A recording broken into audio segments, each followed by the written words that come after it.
आज हम बनाएंगे सुपर हेल्दी रागी की रोटी और उसके साथ सुपर टेस्टी मराठी ठेचा चटनी। जी हाँ, रागी की रोटी बहुत सिंपल होती है और उसको खाने के लिए कुछ चटपटा चाहिए होता है, इसलिए हमने मराठी चटनी बनाई है। लेकिन इस चटनी में भी काफ़ी कुछ हेल्दी है, इसलिए आप इस रेसिपी को एक हेल्दी मील की तरह देख सकते हैं और बनाना सीख सकते हैं। अगर आपने चैनल सब्सक्राइब नहीं किया तो प्लीज़ इसे सब्सक्राइब कर लीजिए। तो चलिए बनाते हैं ये हेल्दी और टेस्टी मील। तो उसके लिए सबसे पहले मैंने पानी उबाल लिया है। जी हाँ, पानी में बॉइलिंग मतलब पानी को बॉइलिंग पॉइंट तक उबालने के बाद हम इस रागी का आटा लिया है मैंने 2 कप। और इस रागी के आटे में मैं धीरे धीरे पानी डालूंगी क्योंकि आटा गीला नहीं होना चाहिए। और चम्मच की मदद से, क्योंकि पानी काफ़ी गर्म है, हम इसे इस तरह से डो बनाएंगे। काफ़ी धीरे धीरे इसको मिक्स करना है और थोड़ा पानी कम लगे तो पानी आप और ऐड कर सकते हैं। और इस तरह से हम इसे मिक्स करेंगे। और ये देखिए, गीला नहीं होना चाहिए आटा, इस बात का बहुत ध्यान रखना है क्योंकि ये आटा बहुत ही चिपचिपा होता है, बनने में बहुत दिक्कत जाती है। अब ये थोड़ा ठंडा हो गया तो मैंने इसे हाथ की मदद से लिया, थोड़ा सा घी डाला है बिल्कुल, ताकि ये इसकी जो चिपचिपापन है वो खत्म हो जाए और ये अच्छे से गूंथ जाए।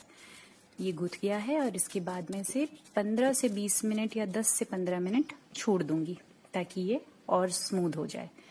अब ये छोटी छोटी जो लोइयां हैं वो मैं बना लूंगी। मीडियम साइज की बना सकते हैं आप, या फिर आपको जिस भी साइज में इसको खाना है।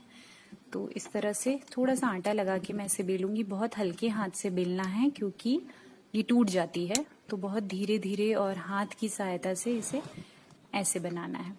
तो अब आप देखिए, ये मैं बहुत ही हल्के तरीके से बेल रही हूँ इसको। चाहे तो आप हाथ से भी मतलब इसको बेल सकते हैं, लेकिन मैंने इसको बेलन की मदद से बहुत कम बेला है, हाथ से ही ज्यादातर किया है।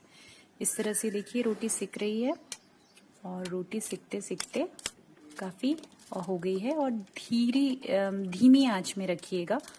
और थोड़ा सा घी लगा रही हूँ मैं दोबारा इसे सेकने के लिए। आप चाहें तो घी अवॉइड कर सकते हैं, लेकिन हाँ, घी एक हेल्दी आइटम है तो आप घी लगा सकते हैं। घी की वजह से ये जल्दी सिक भी जाती है और टेस्ट में भी थोड़ा फर्क पड़ता है। तो इस तरह से मैं और चिमटे की मदद से मैं थोड़ा सा प्रेस कर रही हूँ ताकि अगर कुछ भी कच्चा है तो वो अच्छे से पक जाए। धीमी आंच में ही पकाना है, थोड़ा सा पेशेंस चाहिए होगा इस रोटी को बनाने के लिए, लेकिन ठीक है, हेल्थ के नाम पर आप पेशेंस दिखा सकते हैं।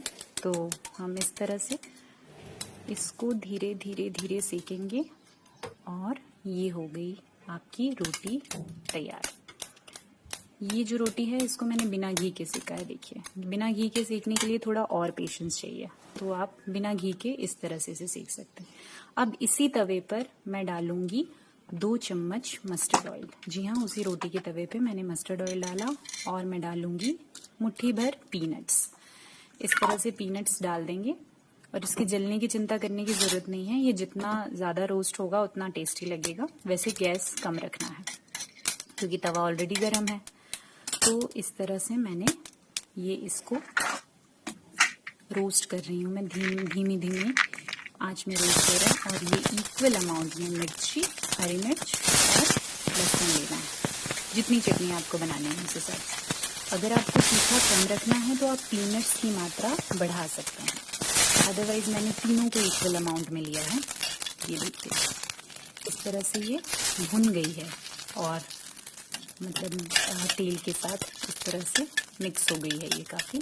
और जो तीनों आइटम हैं वो थोड़े थोड़े हल्के हल्के रोस्ट हो गए हैं। मूंगफली थोड़ी ज़्यादा रोस्ट करनी थी, इसलिए मैंने पहले डाला था इसे। तो इस तरह से ये हो गया है। अब मैं इससे करूँगी ग्राइंड, लेकिन ग्राइंड मुझे बहुत दरदरा करना है। तो ये पूरा तैयार है। अब मैं इसको जार में ले लूँगी और जार में लेने के बाद मैं इसे एकदम दरदरा पीसूंगी। मुझे बहुत ज़्यादा फाइन पेस्ट नहीं बनाना है इसका, इसको थोड़ा सा हमें देसी रखना है, इसीलिए मैं इसे एकदम दरदरा पीसूंगी। सिलबट्टे से पीस लें तो मज़ा आ जाएगा, लेकिन मेरे पास है नहीं, इसलिए मैंने इसे ग्राइंड किया है बहुत दरदरा। तो इस तरह से ये देखिए, ये मैंने हल्के मतलब कुछ गार्लिक ऐसे खड़े भी रह गए हैं, तो इट्स ओके, इसको रहने दीजिए ऐसे ही। थोड़ा सा मस्टर्ड ऑयल और डालूंगी मैं। मस्टर्ड ऑयल भी बहुत हेल्दी होता है, तो आप इसे अपने टेस्ट के हिसाब से ज़्यादा और कम डाल सकते हैं। नमक डाल दूंगी अब मैं लास्ट में। ये हमारी चटनी भी तैयार है। तो उस प्लेन रोटी के साथ, अगर आपको रोटी नहीं खाई जाती तो इस चटनी के साथ उसका कॉम्बिनेशन बहुत ही लजीज लगता है। ये देखिए, ये चटनी इतनी टेस्टी होती है कि आप इसे दाल चावल के साथ, पूड़ी पराठे के साथ, किसी के साथ भी खा सकते हैं बहुत आराम से।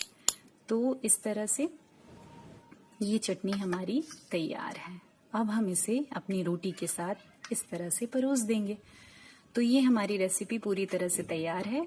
बताइएगा कि आपको कैसी लगी और इसे ज़रूर बनाइएगा, क्योंकि ये सुपर हेल्दी है और इसमें सारे आइटम हेल्दी हैं।